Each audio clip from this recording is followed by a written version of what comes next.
Hey, hi. Welcome to Someone Else's Movie, the original podcast where an actor, writer, director, or nebulous industry figure gives a little love to a movie they didn't make. I'm Norm Wilner, I'm a programmer at TIFF now, and this is the other thing I do. My guest this week is Kristin Booth, an actor, writer, and producer you may have seen in movies like Foolproof or Young People Fucking, or on television series like Orphan Black and Workin' Moms. She's also a fixture of Hallmark's Signed, Sealed, Delivered franchise, and she'll be turning up in the third season of The Boys when that show returns in June. And she plays the adult Marlene Truscott in the new drama Marlene, opening in Guelph, Toronto, Edmonton, and Calgary this Friday, April 8th. You might want to check that out. Kristin picked The Princess Bride, Rob Reiner's beloved 1987 adaptation of William Goldman's self-aware fairy tale in which a young woman named Buttercup and a farmhand named Wesley fall in love, are separated, make friends, and have adventures on their way back to one another. And true love and all that. Robin Wright and Carrie Elwes play Buttercup and Wesley, backed by a remarkable supporting cast that, on paper, should be a wild clash of styles and tones and attitudes. But right from the start, The Princess Bride just works. I mean, I could tell you why, but we should probably just get into it, right? As you wish. This is Someone Else's Movie. So just to preface this whole thing, The Princess Bride is my all-time favorite film. So if anyone ever asks, what's your favorite film? It's always The Princess Bride. And, you know, sometimes I get different reactions to that. Sometimes it's like, are you kidding me? Like The Princess Bride, you know, the snooty sort of like film elites that are like, really? And then other people, majority are like, oh, I get it. I understand why. And so you have to realize, first of all, that this was a film I saw when I was 13 years old. So I was on the precipice of womanhood. I was, you know, entering puberty. And so there were a lot of things going on with me at the time. I saw it in a theater. I can't remember which one, but there was just something about the movie that sat with, like, it just stayed with me forever, and it remains today. And I think what it was the ability the film had to weave comedy with heart, with action and adventure and suspense. And then, you know, these greater themes of family and loyalty, which those sort of like came to me later on. They weren't the initial sort of impacts that were I had. Sure. And then on top of that, and this is like, you know, I'm very happy and to admit that I was quite a vapid young woman. No, really, truly. I mean, I don't think deep down I was, but on the surface, you know, I was very much a product of the 80s of, like, you know, women were looked at as sort of objects, and we were very much praised for our appearance growing up. You know, nowadays I have a daughter, she's 10. I'm going to get into that later because that connects to this whole thing. I'm sure. But at that time, you know, we were told growing up, at least I was, you know, oh, you're so pretty. Like, it was always the first thing that and I'm not, you know, I don't even consider myself, you know, uniquely attractive, but that was what people first talked about. And now we're told, you know, for the last, you know, 5, 6, 7 years, don't say that to your daughter. Like, that should not be the thing that we prize first and foremost. It should be all these other amazing things, which is 100% right. But at the time when I was growing up, that was literally the first thing anybody knew ever said. It was the thing that, you know, my grandparents said, my parents said. So at the time when I met Buttercup, obviously one of the most beautiful women in the world, physically speaking, Robin Wright, I was literally obsessed. I like the long hair flowing on the horseback riding. And really, when you look at Buttercup as a character, and this is something that has come to me later on in life too, especially when I shared this film with my daughter recently, she really is quite a vapid character. I mean, the scene in the forest where Wesley is she's being attacked by the REOSs, and then he comes in and he's already been burnt and like slain, and he comes in barely alive, and she takes this stick this wood stick and just kind of like pokes at it and then falls over. It's like, oh my God, you are pathetic. I can't believe that you were my female icon growing up. But she truly was. Like, there was something about that character. Now, that being said, there were moments that she had when she jumps off the boat into the eel-infested waters, unknowingly at the time that it was eel-infested. Still, that took a great deal of bravery. And there's that great line where he says, Wallace Shawn says to her, I suppose you think you're brave. And she says, only compared to some. And like, oh my God, like some of the lines in this film literally still give me goosebumps. And that's one of them. That's lovely. And so then, growing up with her always sort of in the back of my mind as this woman that I identified with in certain ways. I rode horses growing up. I still do. And then her journey of love really, really intrigued me. And I've always been a woman who believed in the fairy tale. So I, looking back, of course I really, was drawn to this film and related to this film. I grew up in a family where my great-great-grandparents were still married when they passed. My great-grandparents, my parents are still married. My grandparents are like, marriage and commitment and long-term commitment. And now I have many things to talk about on that subject now. But growing up, that was what I idealized. That was what I was like, okay, that's the goal. You get married to the love of your life, like the person that you would die for, and you remain with them till you literally die. And so this film, this love that Buttercup and, oh my God, Wesley shared, I was obsessed with it. I was like, that's the ideal, is a relationship that you would give everything for. You would literally give everything of yourself for that person and die to remain with them. And so growing up, that was always sort of a influence in my relationships too. It's like, I mean, the first time I fell in love and had my relationship lasted 6 years. And I held on to it like it was, I don't know, like a lifeline. I was like, I can't let this go. I was 23, 24 years old and going, wait, this isn't supposed to happen. We're supposed to end up together and get married and live our whole lives together and die beside one another. So that was what I grew up with. And now, that being said, I have different opinions about, marriage and long-term commitment and all that now, but I am married to someone I met when I was 24 and have been with them for 4 years. And obviously it isn't the fairy tale, but I have to say, like, I think The Princess Bride in some ways, and of course my growing up and my family history has really contributed to my commitment, my steadfastness to like, no, like this is hard work, but I very much am still in love with this man and we're going to make this work. And so when I got to choose this film and I started thinking about things, I was like, oh my God, I can't believe all of these themes and influences that this film actually carries for me. So then cut to this year, beginning of last year. Okay. 2021. And for the last 2 years, I think I've been trying to convince my daughter to watch The Princess Bride with me. And she refused. Absolutely would not.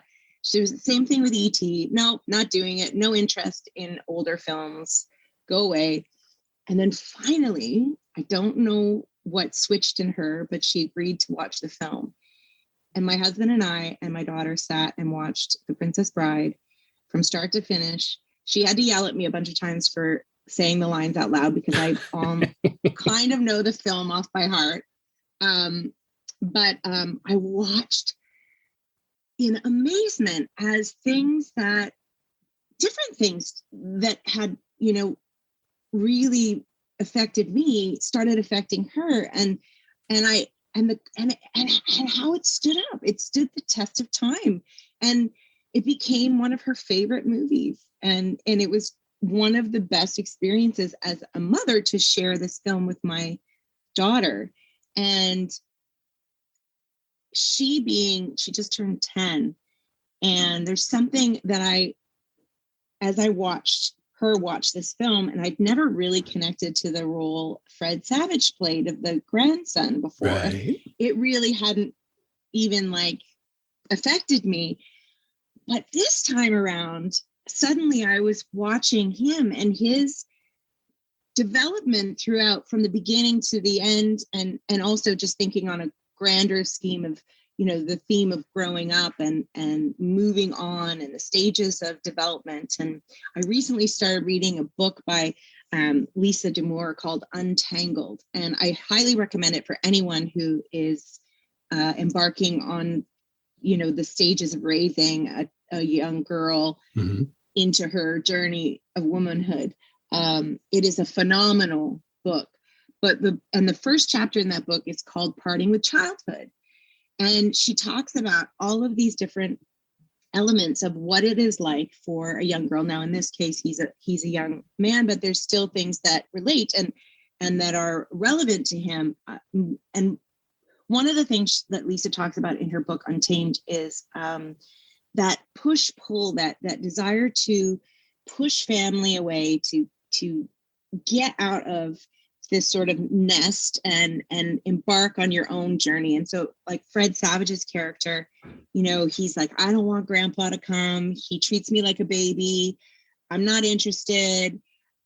And then as you watch this movie and the grandfather sharing this experience of the book with him, to then come to the end where he says, will you come back and read this to me again tomorrow? And the grandfather turns, and Rob Reiner is such a brilliant director. And the way he frames Peter Falk in that moment, and he just turns with that look and says, as you wish. I get teary-eyed just thinking about it, because absolutely. I still do. The whole movie right there is that moment of this connection of loyalty and family, and that idea that we should always be there for each other, even when life gets in the way, or I don't want to say puberty gets in the way, but that idea of pushing back and saying, I don't need you.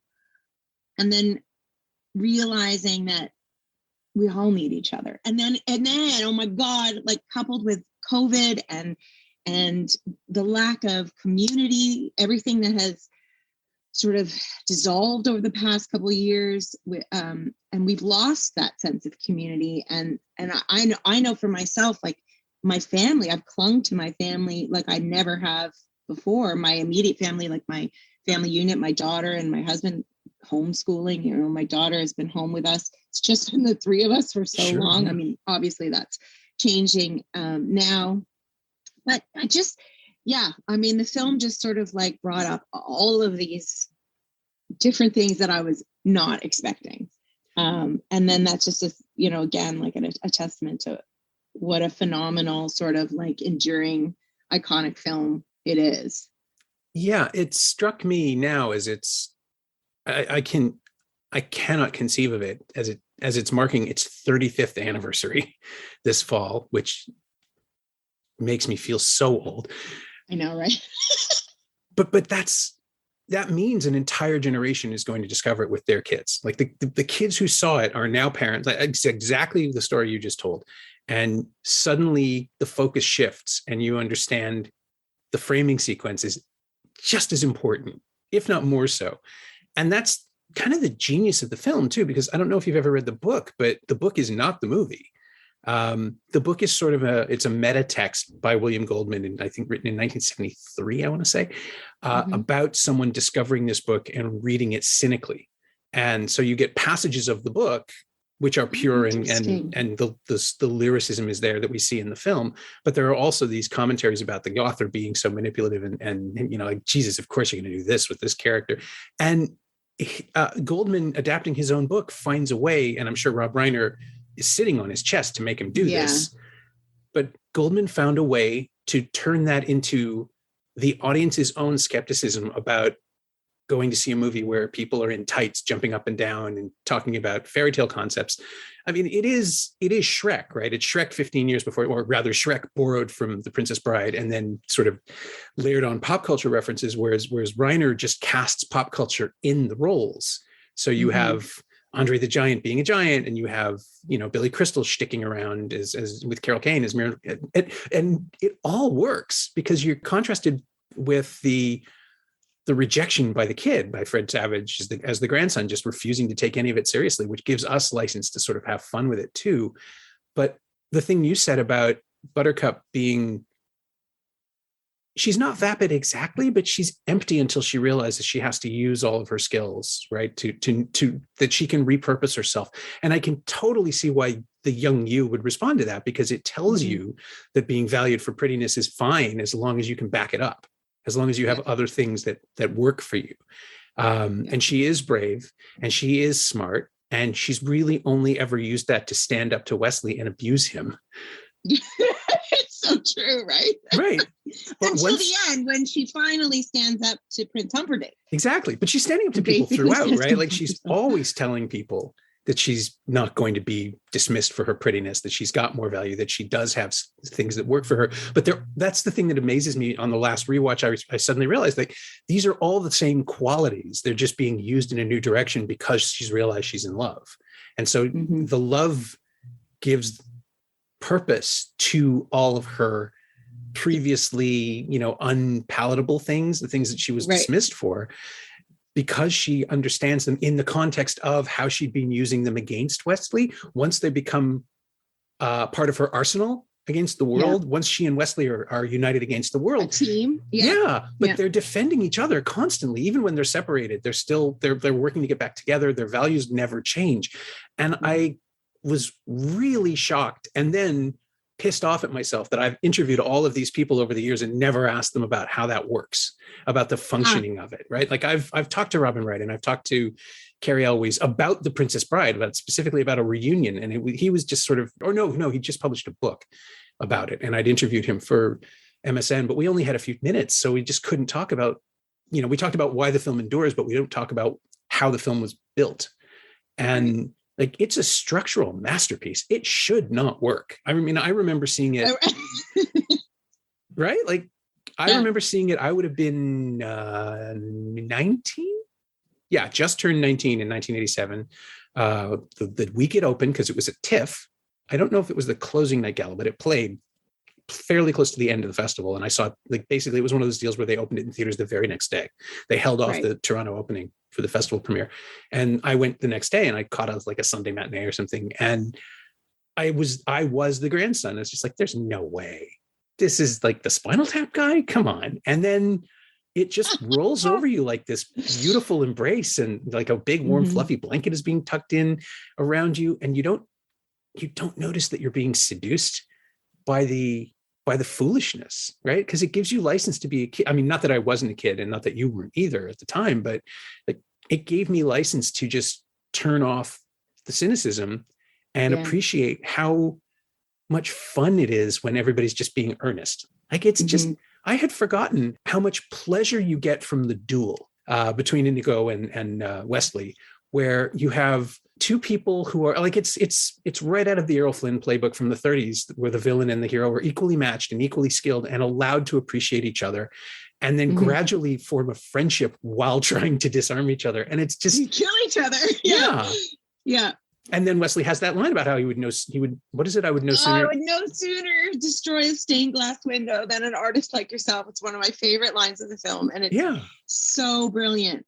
I love the fact that Wesley, in that sequence from the time that he climbs up and meets Mandy Patinkin's character, he comes in contact with the three of them, and he leaves Indigo intact and with respect. The same with Andre the Giant's character, Fezzik, and then he gets to Wallace Shawn, and it's like, it's this amazing moment where you're like, yeah, well, that guy's evil. And so there's no redeeming quality. There's nothing to respect about this man. Yeah, well, let's kill him off. Like, it's just so great. Yeah, without hesitation. And I mean, he Yeah, knows what he's no. doing the second he challenges him to the duel. Yeah. And Well, I think he immediately, even probably prior to all of it, knows who the mastermind is, what his intent is, and that he's like, yeah, that guy's collateral damage. He's going, like, we're getting rid of him. And the way that Wallace Shawn dies is just like so brilliant, in the midst of laughter, thinking that he's bested Wesley because he's so damn smart. I mean, the hubris too in this film, and the malignant narcissism as well, you know, is sort of like panned through with Prince Humperdinck and Wallace Shawn's character, and they all you know, they all end up either dead or miserable. One of my favorite things is To the Pain. Mm-hmm. And you know, it's something that came up for me, and I don't mean to get political, but you know, it's something in light of what we've been through with Trump and now with Putin. I really like, I go back to the pain. I'm like, that is what those men deserve.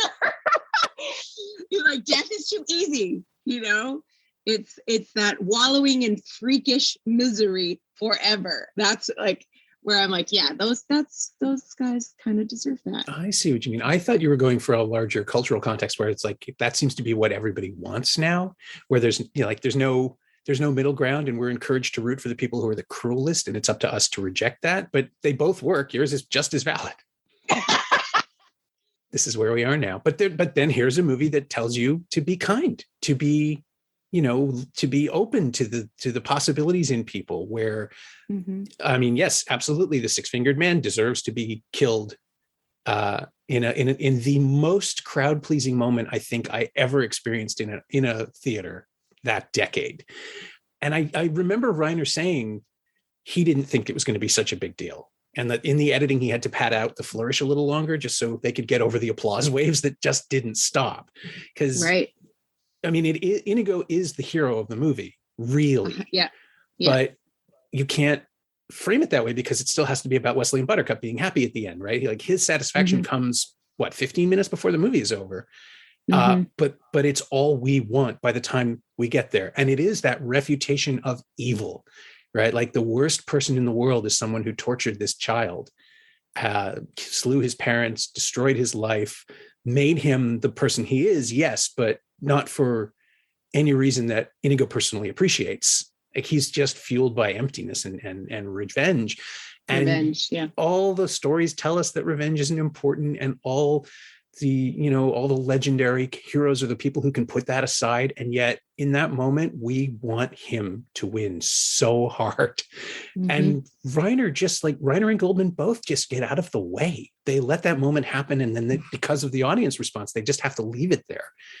And it's Christopher Guest, like one of the sweetest, funniest people on the planet, as this malicious horror. And we want, like, it's the only time, that's the one thing I would say to Rob Reiner, if I ever did get to talk to him, it's like, you made me want Christopher Guest dead.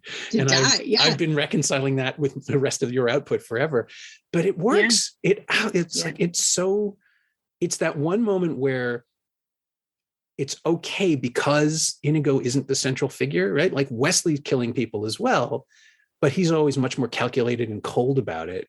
And Inigo gets to show it. Like, Mandy Patinkin gets to show us emotion. Yeah, exactly. Right. Yeah. Yeah. Something that he has carried for a lifetime. It's fueled him. So it is this sort of unbelievably heroic moment. But I think what the story and what Rob accomplished is that it's like, it's okay because he's unredeemable in the end. Like, you realize throughout the film, there is no guilt. There is no search for redemption in this character. There is no, he does not feel that he did anything wrong in killing this young boy's father and then physically maiming him. And never, you never once see a glimmer of any regret and self-reflection. And I think ultimately that's what makes everyone stand up and cheer. Is like, if you had seen that, if you had seen hope for change, I don't think we would have reacted the same way. But because he is this representation of pure evil, yeah, you're like, fuck yeah. yeah. Yes. Well, and he's a count, right? He's a noble. That's the other thing that goes on in this story, is that the people with power are inevitably awful. And the people on the outside, which is exactly the way you lure in a young audience of cynical viewers, right? Even the original Dread Pirate Roberts, who wasn't the original Dread, but you know what I'm saying? He doesn't kill Wesley. He teaches him how to be better. And it's the pose of the pirate, right? He's an outlaw, but he has a code. He has morality. And everyone who's on the side of the angels gets to win in this movie. And it's absolutely wonderful.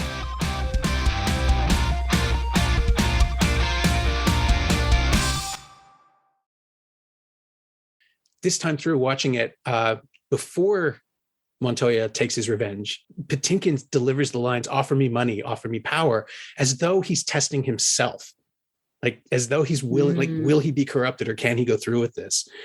And I never thought of it that way. And I love that. This was the first time it occurred to me. And I think it's because I know the movie so well, again, that I'm just sort of picking out little moments and drilling in. But I think I think it's Goldman's flourish, right? Like he's going through all the versions of this that would have played out, and he's not getting them. So he's pushing for them.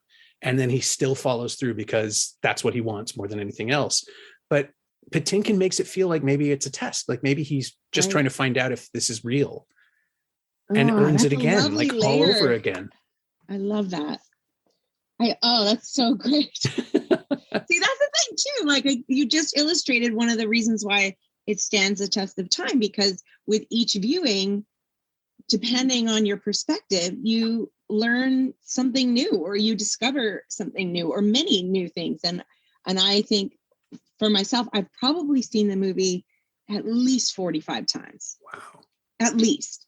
And I'm still, like, for example, watching it with my daughter, I still am finding things or hearing jokes differently that, awaken something that hasn't been before, kind of thing. But, it's interesting what you said about the power creates evil, because I always sort of mused on Prince Humperdinck and then his father, and the difference between those two men. And obviously his father ruled far before Prince Humperdinck kind of took over because of his father's dementia, but he seemed like such a kind, gentle man. And Buttercup even at the end says, like, she kisses him and he's like, "What was that for?" And she says, "Because you've always been so kind to me and I'm going to kill myself." And he's like, "Oh, won't that be nice?"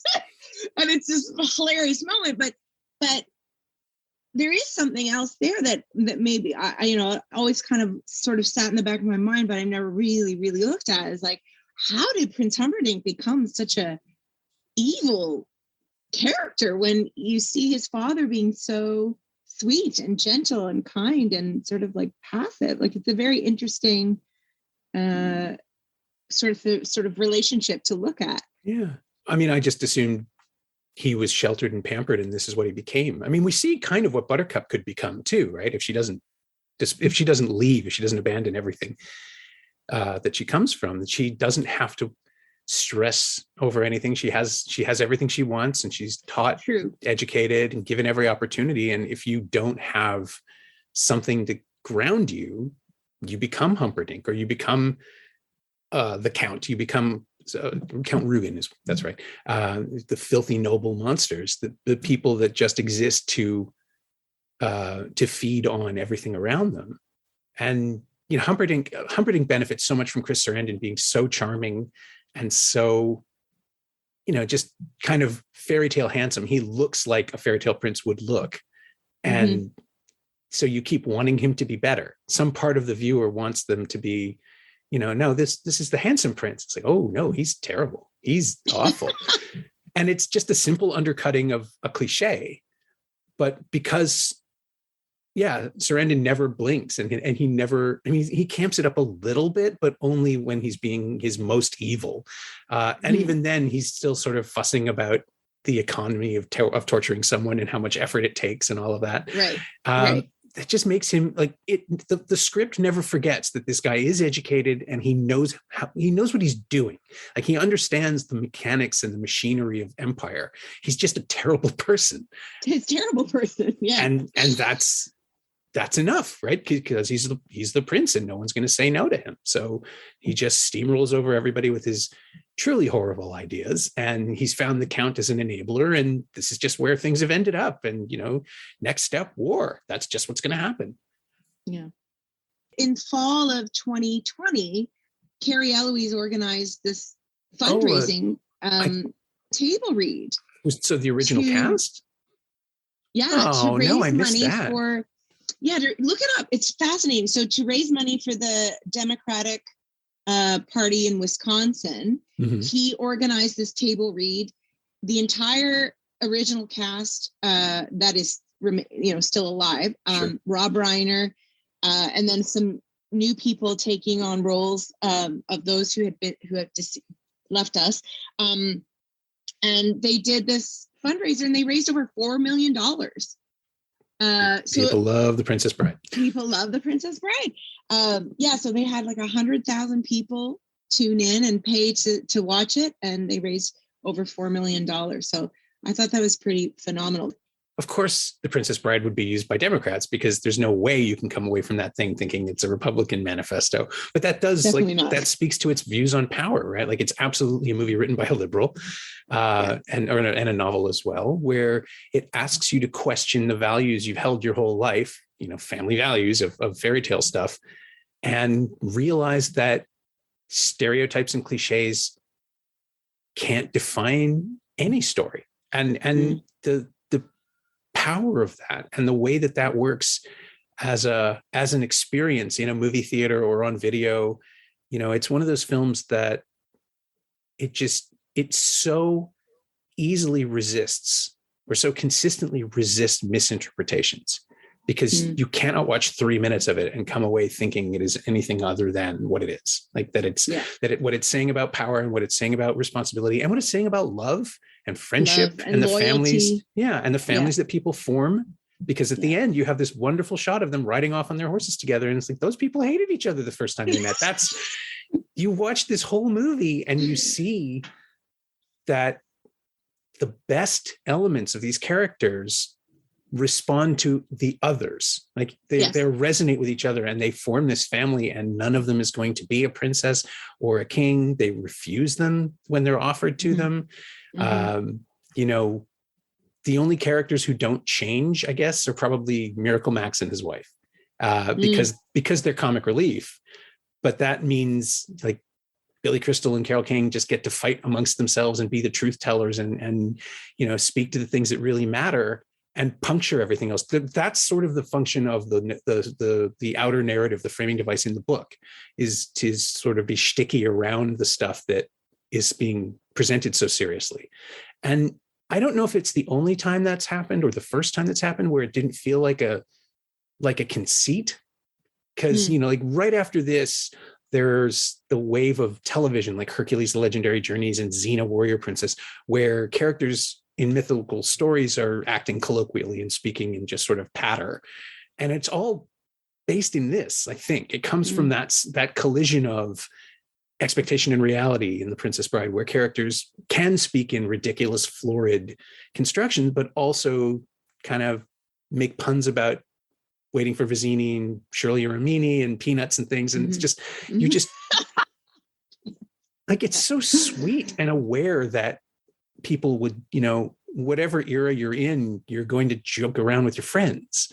And that's something that I think had been missing from all these high-minded fantasy things that had happened before. And you need and I was wondering if this is part of the commentary on Humperdinck too. Rob Reiner is like a showbiz kid. He's the son of Carl Reiner. He grew up in this world and always saw the opportunities. And yes, he benefited from his connections, but I think he had a moral core that kept him from being completely corrupted by the opportunity. And maybe Humperdinck is like his worst case scenario. That's the guy he could have become. That's an interesting way to look at it. You know, like charming and entitled and connected and an absolute vapid monster. Yeah. Yeah. There's just so many elements of this film that can be dissected, that you can look at.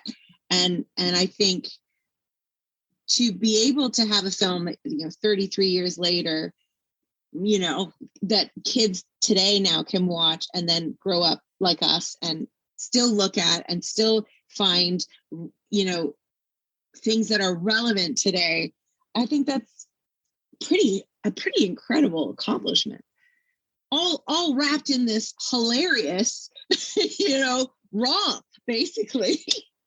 Well, yeah, it never lets you take it seriously until the very end when everything suddenly matters. But it encourages you to have the most fun possible. Like, it's okay that the backdrops are painted and it doesn't really matter that things look a little cheesy and cheap. Yeah.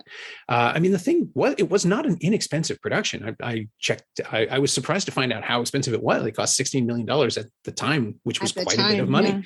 Yeah. But it feels handmade in the best possible way. Like, it feels a little sloppy. And again, maybe it's simply that when Buttercup rolls down the hill early on, it kind of looks goofy. Robin Wright just if you slow it down and you'll see that it's a big ass dude in a dress and a wig.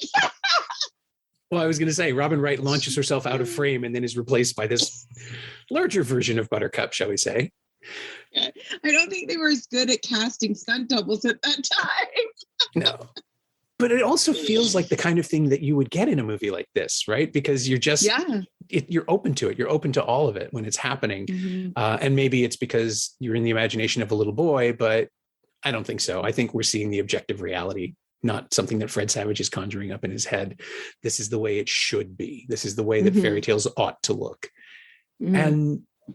And yeah, the magic of Eloise and Wright together is something that you can't discount, because you have to hang the entire movie on their relationship. They spend almost no time together, but they need to sell it and build it and then play to it. And again, I had seen Eloise in some stuff. He was cast because they liked his look in Lady Jane, which had come out the year before, which is a great, big, serious romance for teenage girls. I guarantee you that was how it was received in 1986 when I was surrounded by teenage. I haven't seen that, so I'll have to watch that. Oh, it's a swooner. It's the story of Helena Bonham Carter plays the woman who was queen for like 6 hours in England and died tragically. And it's I think tragic. I mean, I have to admit, it's been a very long time since I saw it, but it was a summertime release and it was just this massive sleeper. It sounds like a contradiction in terms, but I was in grade 11 or 12, surrounded by 16-year-old girls at school who would not stop talking about going to see it again next weekend. Wow. It was a big, like, it was the costume drama that kids connected to rather than adults. It was sort of dismissed as very silly and stuffy, but the kids got it. And, is it like that times Bridgerton? No, it wasn't anywhere near. Like, Bridgerton's something with sex. Lady Jane is about touching. Like, Lady Jane is about, long glances and the casual caress of a glove on a shoulder. But isn't that the sign of the times that now, people your age or that at that time, now it's all about sex. And then it was about a glance across the room held for a very long time. Yeah, it was the pre-social media version of a swooner. Exactly. But I'm sure they're like, now it would be just gift to infinity with all these long, longing looks between the two leads. But yeah, take a look at it, because I will. It feels like the serious cousin, like the older sister to The Princess Bride, because The Princess Bride is the scrappy, weird kid having fun with the story. And Lady Jane is all very fluttery and serious, but Eloise plays effectively the same character, but without any self-awareness. He's playing a romantic lead. And the very next year, he is just like, oh, that guy was an idiot. I'm going to have fun. And it's delightful. And Robin Wright gets to do the reverse, which is start flighty and haughty and just sort of dismissive and then become more serious as she goes along. And it's just like, it literally is a star-making performance. I mean, like, whoever plays that role had an excellent chance of becoming a movie star, but she assumes, like, there's something about her performance as Buttercup that says, like, she owns the frame before she even becomes the hero. And Mm-hmm. she just asserts herself in this movie without any jokes. Like Buttercup is funny, but she's not self-aware in the rest of the. Yeah, but she is the straight woman, or she is the one that plays it straight. I mean, Exactly. she has some beautiful moments where you laugh at what she is doing or saying, but no, she's the straight woman. I find it, fascinating, her trajectory and her career, that she has gone from, I think it was Santa Barbara, which was soap opera at the time. Oh, that's right. That was her sort of foray into acting, and then Buttercup, and then, cut to now, or, 5, 6, 7 years ago, she was playing the First Lady in House of Cards. And then when the whole Kevin Spacey thing happened, that last season, she was it, man. Yeah, they hung the whole show on her. And she directed, and now that, like, most of her career is in the behind the camera. I've been someone I admire greatly, as, sort of somebody that I look up to career wise as an actress, and now director, producer. Yeah, she's allowed. It's strange. Like, she's allowed herself to be typed as an actor. It's sort of like playing harder, like chiseled roles almost, but still with an appreciation of every other possibility. Like, she hasn't refused anything else. She's just steered into this thing. Like, even, what does she have, like 10 minutes in Blade Runner 2049? And she's still the best thing in those 10 minutes. You're just happy to see her whenever she turns up, because it feels like somebody who's thought about the role, and you're getting quality. Did you ever see? She has an organic quality that you can't teach. It's just there. You, as an actor, you either have it or you don't, and she has it. It's just this. I don't know how else to describe it except organic. It just is there. Yeah, well, she can match the tone of whatever she's in, right? Like, not everyone can do that. And I guess maybe that's the difference between a movie star and a character actor, right? Someone who can only be themselves in different versions, or someone who can approximate the tone and, like, inhabit the world. Yeah, they can morph into an unrecognizable being from who they truly are. Yeah, while still retaining whatever quality it is that we want to see in their performance, because that's how you build a continuum. I'm like, acting is such an alchemy to me. I kind of understand it, but I still, like, I'm scared of it. Join the club. Same boat. But when you see something like this, and you realize that all they had to do was find a way to relax into it, right? And play together. And you still get these huge dramatic moments, and you still get these great moments that bring the room to its feet. And then to close it all off with that shot, to just bring it back to the thing you mentioned, the shot of Peter Falk turning around and saying, "As you wish." And I swear he looks 20 years younger in that one shot. No, isn't it insane?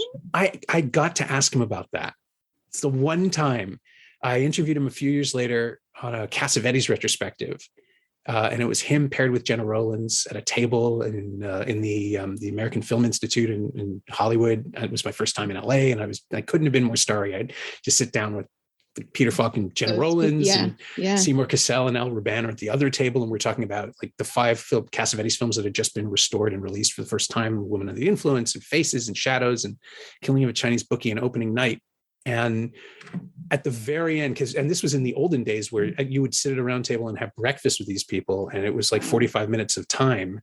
And after I got over my initial inability to open my mouth and speak to these people, at the very end, I said, like, I have to know, like, I'm sure you get asked this all the time, but in The Princess Bride, you have this, like, we shot it in a day. He was just completely dismissive, not in a bad way. It was like, oh, it's not that big a deal. Matter of fact, he was having a good time with his friends, is how he framed it. And I said, like, okay, but in that last shot, you look 20 years younger. And how, like, what is that? Like, are you is the character supposed to be some sort of, like, spirit? Like, are we seeing this guy rejuvenated? What is that shot? And he just said, I knocked a light with my arm, and they kept it in. And I don't know if I believe him, but I want it to be true. Oh, wow. Because that's Hey, like, what does even he have to gain by lying? I have a feeling he's telling the truth. I know, maybe it's like a print the legend thing, but it's just, there's no explanation for it. It just happens. And it it does somehow sum up the whole movie in this beautiful unspoken way of, you know, like, we are our best selves when we're with the people we truly care about. And that's the whole thing. And I don't know how you have that as a storyteller, as a filmmaker, that it's not even a metaphor. It's just a mission statement that you leave the audience with. You go off and quietly, and then there's that reverie over the credits of just Buttercup and Wesleyan horses. And honestly, I don't think you do know. I feel like sometimes on certain projects, you come into something and no one has any clue. You obviously, if you have a good script, that is, if you have any concept of good writing, good storytelling, coming in, if you have a good script. But other than that, when you assemble a crew and a cast and every single component of a project, whether it's television or film or even theater, you don't know how everyone is going to mesh. You don't know how it's all going to come off the page. You can never predict the unpredictable elements of whatever may, the snags, the what have you, the problems that are going to come up. And ultimately, you, as a casting director, as a producer, as a director, all those things, you do your best to guess. You guess which personalities are going to meld well together. That people have chemistry tests all the time for, whether or not they work well together. But I think a lot of it is just luck. It truly is just luck. And I feel like there is a little bit of what's the word I'm looking for? Like, formula for it. Yeah. But really in the end, it's luck and it's kismet and it's like serendipity. And if something comes together and literally flies off that page and the chemistry is perfect and all those other elements, and whether you want to say that it's from above, like that someone's looking over and saying, yeah, I'm going to sprinkle my magic on this project. I mean, really, you just never know. So I think The Princess Bride is touched by that magic. It's definitely one of the films that I bring up when I talk about how it's easier to watch a good movie the second time through, because you're not afraid of it failing. Like, you don't have, we've all seen those, right? Like, we've all seen movies that are tremendously entertaining for maybe 102 minutes and then just completely collapse in the third act. Crash. Something goes wrong. It happens, and it's regrettable. But when you see something that works all the way through, the second time is better because you don't have that anxiety in the back of your mind. Or at least I don't, as a critic. No, I agree with you. I've never heard it like sort of articulated in that way, but I agree 100% because there is this, especially when something is you're very excited to see something. It has all these sort of people that you admire or that you want, or that it's been really pumped in the media, and you're like, oh my God, I can't wait to see this. How this comes all together. And so there's this level of anxiety that you sit with while you watch it for the first time. You're like, please don't fall apart. Please don't be ruined by this, that, or the other thing. And you're right. Like, that second time, you're like, that anxiety's gone, and you can just sit back and really revel in the artistry and how it all came together. Yeah. Those are the fun ones to drag people back to as well. Because they'll be like 48 really? times or 45 for me on this film. So as far as the 45, 48 time viewing, and I completely understand, well, what is that? That's not even twice a year. That's fine. It's not unreasonable. I mean, unless it was like 35 the first year, which is how I saw Back to the Future, which was my film school, basically, like just over and over and over again, watching it. No, it's 40, 45, 48 times over. I was 13 at the time. I'm now almost 50. So you do the math. I'm not a mathematician. I was just like 35-year run, so I'm just dividing. But is there anything from The Princess Bride that you have used or borrowed or referenced? Yeah. Oh, for sure. Oh my God, constantly. Really? Oh yeah. I mean, one thing one thing that I think that I sort of took and like stole from that is this, my love of comedy, and comedy coming out of tragedy, or comedy coming out of the best comedy, in my opinion, is that comes out of the serious moments. And Right. I think The Princess Bride, even though it is sort of like aware of itself in that, it's still some of the moments of comedy that come out of that film in this most serious moments are something that I strive for in my own performances and in things that I seek out to watch.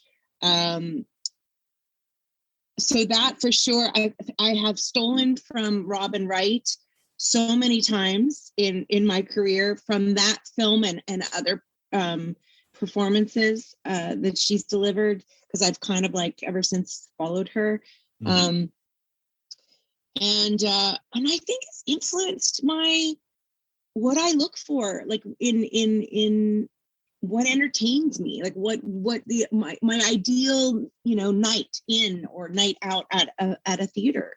It's shaped what I really sort of gravitate toward. I want to laugh, I want to cry, and I want to sit on the edge of my seat. And I think The Princess Bride sort of like etched that in me. That was that moment. And that first time I saw that film, was like, this is what I want. This is what I gravitate towards. Forever. My thanks to Kristin Booth, whose new film Marlene opens in Guelph, Toronto, Edmonton, and Calgary this Friday, April 8th. Thanks also to Ali Lemaire Shedden. She knows what she did. You can find Kristin on Twitter at Kristin T. Booth, all one word, and you can find The Princess Bride in an excellent Blu-ray special edition from the Criterion Collection. It's also streaming on Disney Plus in the US and Canada, and available to rent or buy on most VOD platforms. As always, you can find me on Twitter at Norm Wilner, and you can find this podcast on Twitter at Semcast, SEMcast, and on the web at someoneelsesmovie.com. I politely remind you that the first year of the podcast is available for just $20 at payhip.com/Semcast. That's the first 52 episodes of Someone Else's Movie, 46 of which are not currently available anywhere else. payhip.com/Semcast. Check it out. Our theme song is by The Last Year. If you like it, or the show in general, please say so. Leave a review wherever you've been enjoying us. Every little bit helps. It truly does. And check out the other shows on the Frequency Podcast Network while you're doing that. Stay safe, watch movies, wear a mask if you go out, get your booster when you can. I'll see you next time.